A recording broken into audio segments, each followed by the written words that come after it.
Alors, cette vidéo, c'est sur ce qu'est et n'est pas une marque de commerce.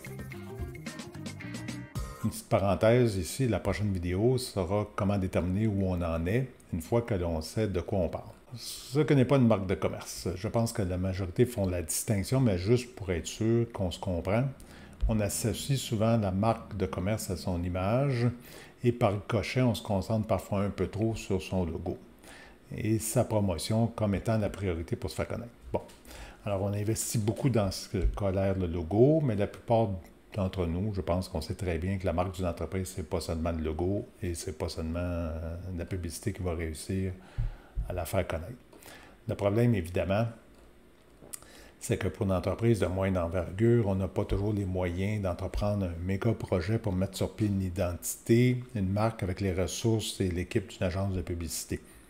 Alors, on a tendance à mettre beaucoup l'effort sur la partie visible qui est le logo. C'est beaucoup plus facile. Et la force de marques très connues, très réussies comme Apple, Nike, Tesla, Google et bien d'autres ne font que souligner l'importance de leur logo et leur image. Alors, on est influencé par ces exemples, ce qui fait que quand on est un peu moins connu, on a tendance à beaucoup dépenser d'argent et d'efforts pour développer un logo et une image. On trouve que c'est important. C'est le cas, mais on dépense peut-être un peu trop de temps et d'argent dans cet exercice.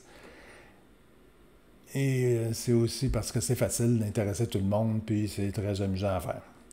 Le problème, c'est un peu comme mettre la charrue avant les bœufs. Là. Le fait que tout le monde reconnaisse le logo d'une marque est davantage le résultat du fait que les clients connaissent votre entreprise et l'image qu'elle véhicule est plus la conséquence de la notoriété de votre entreprise que du succès des plans marketing pour diffuser le logo.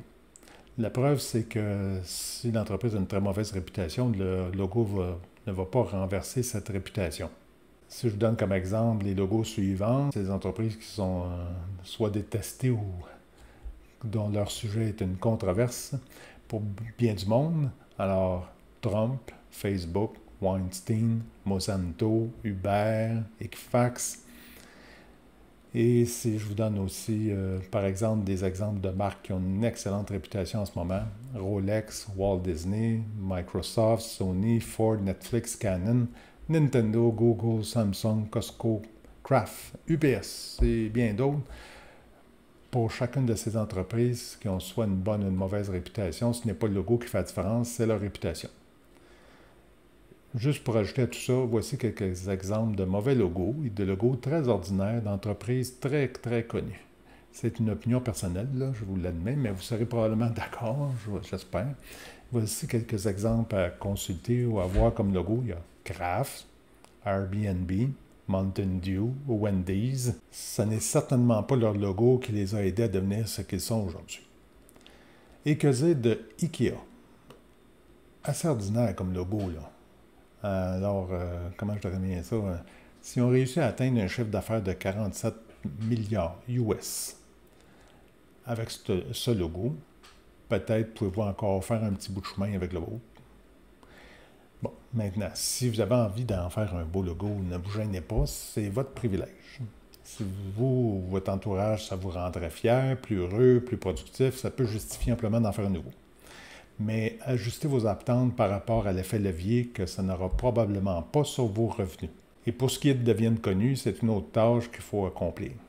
Maintenant, c'est quoi le point ici? C'est que c'est votre réputation, bien plus que quoi que ce soit d'autre, qui va vous aider à la reconnaissance de votre marque, même si ce n'est pas un si beau logo. Maintenant, vous voulez quand même que votre logo reflète votre réputation et qu'il en fasse sa promotion.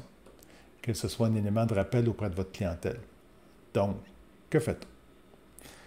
Pour résumer un peu et simplifier, là, si c'est la réputation d'une entreprise qu'on associe à un logo, il faudrait peut-être déterminer quelle réputation vous voulez avoir pour déterminer quelle marque vous voulez projeter.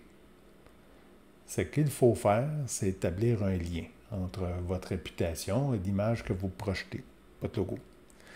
Et pour lier ça à votre marque, ce que vous devriez faire, c'est avoir une réputation qui vous différencie de celle de vos concurrents.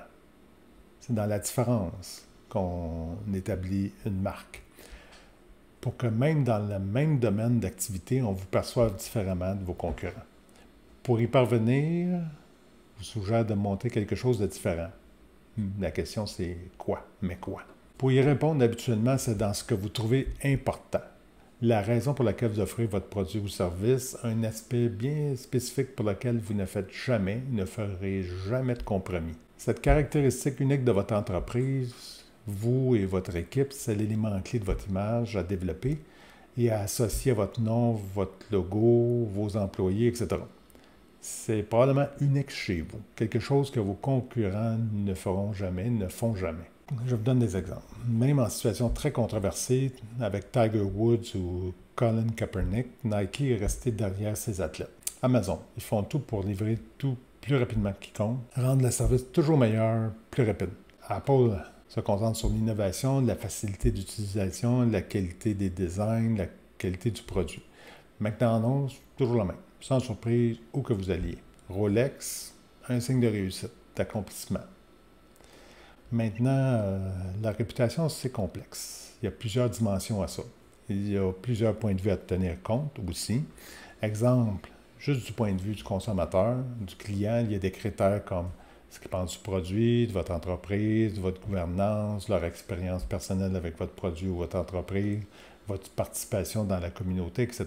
Donc, vous devez choisir ce que vous allez défendre. En même temps, travailler sur les critères que je viens de mentionner pour que ça n'interfère pas ou ne diminue pas ce que vous essayez de faire. Si vous n'avez pas déjà une marque très forte et que vous vous demandez comment développer une, ne pensez pas qu'un bon logo va y parvenir. Vous pourrez vous occuper de logo plus tard. Alors, je vous laisse avec cette question clé. Qu'est-ce que votre entreprise est prête à défendre, quelles que soient les circonstances? Faites un devoir sérieux à ce sujet-là et vous devriez vous sentir prêt à embrasser cette position pour en faire votre marque. C'est une décision importante et conséquente. Ça vous donnera une meilleure idée de la réputation et de l'image de marque que vous voulez qu'on vous attribue. Une fois qu'on commence à mieux asseoir quelle réputation on veut avoir et projeter, on devra aussi établir quelle est notre image, notre réputation en ce moment. Parce qu'il va être approprié de déterminer le point de départ pour pouvoir faire un plan efficace ensuite pour arriver à ce qu'on veut ou où on veut se rendre avec notre réputation, notre marque. Si on ne sait pas d'où on part, on risque fort de faire un plan qui ne va pas donner les résultats escomptés. Beaucoup d'efforts pour rien et probablement à la mauvaise place. Alors, je vous encourage à visionner la prochaine vidéo sur comment déterminer avec exactitude votre marque de commerce actuelle et les différents plans, parce qu'il va en avoir plusieurs, là, à mettre en place. Alors, je vous vois dans la prochaine vidéo.